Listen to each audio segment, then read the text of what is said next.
अब उसके नाम में ही है वसंत कुसुमाकर, यानी जो कि वसंत ऋतु में जिस तरह से सभी जगह पे नए फल और फूल आते हैं, तो उस तरह से ये काम करता है, इसलिए उसको वसंत कुसुमाकर बोला है। कुसुम यानी नए फूल आना। तो इसी में यही है कि जैसे जैसे डिलेड हो जाता है डायबिटीज 5 साल 10 साल, तो उसमें सभी धातुओं शिथिल होने लगती हैं और उसकी नई अच्छे से निर्मित नहीं होती थी।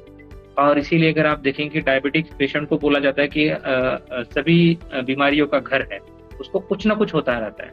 He is not happy, the patient is always having something और अदर, उसमें कुछ ना कुछ बीमारी, कुछ ना कुछ दिक्कत उसको होती रहती है। कहीं उसके पेन हो रहा है, कहीं उसको कुछ हो रहा है, कहीं something, but he is not at all happy with he और शी। तो इसके लिए हमारा जो ग्रंथोक्त कल्प है, मैं वापस वही बोलूंगा कि मनोभाव करो करो वामिषु शंख पुष्प रसो अभिरुसु शर्करा मधुरी पित्ताश्मय परेशु तो ये तुचिता ननु गदेशनु सेवय।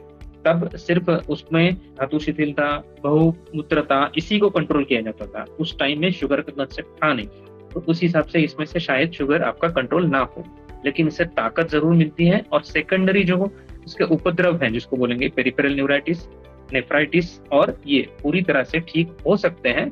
तो इसमें सबसे इंपॉर्टेंट जो है अभ्रक भस्म उसमें लिया गया है। अभ्रक भस्म अगर हम देखेंगे तो अभ्रक भस्म जो है, मेम्ब्रेन जो क्रॉस करने वाली चीजें हैं, जिसको हम न्यूट्रिशन बोलेंगे, कुछ भी बोलेंगे, उस पे काम करता है। एब्जॉर्प्शन पे काम करेगा, मेम्ब्रेन न्यूट्रिशन क्रॉस करने पे काम करेगा, ब्रेल ब्रेन बैरियर, इस तरह से चीजों पे काम करता है। इसीलिए हमें अभ्रक भस्म सभी तरह के वात नाड़ी के जो भी रोग है उसमें दिखेगा। ये अगर आपको दिखेंगे अभ्रक भस्म, आपको दिखेगा कि सभी तरह के वात व्याधि के डिसीज में, महावात विध्वंस में है, बृहत्पात चिंतामणि में है, जो भी वात वाले डिसीज है, उस सबके जो स्टैंडर्ड मेडिसिन है उसमें आपको अभ्रक भस्म दिखेगा ही दिखेगा।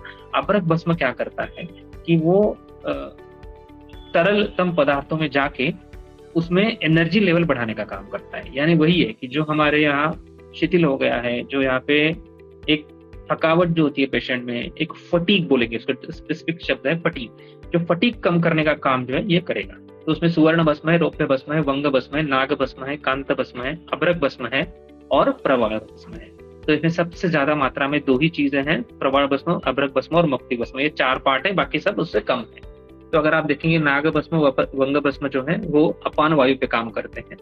अभ्रक भस्म स्पेसिफिक जो है वो एब्जॉर्प्शन पे काम करेगा, गट पे काम करेगा और लीवर पे काम करेगा। अगर हमने देखा तो लीवर क्यों इंपॉर्टेंट है कि जैसे डायबिटीज हो जाता है तो डायबिटीज में बहुत सारी दिक्कतें आने लगती हैं। तो एक दिक्कत ये भी होती है कि लीवर पे एक्सेस लोड हो जाता है। अगर आपने मॉडर्न मेडिसिन से हिसाब से भी देखा होगा तो वो भी बताते हैं कि फास्टिंग जो शुगर है वो पैंक्रियास पे डिपेंड होती है, लेकिन पीपी जो होती है वो लीवर पे डिपेंड होती है।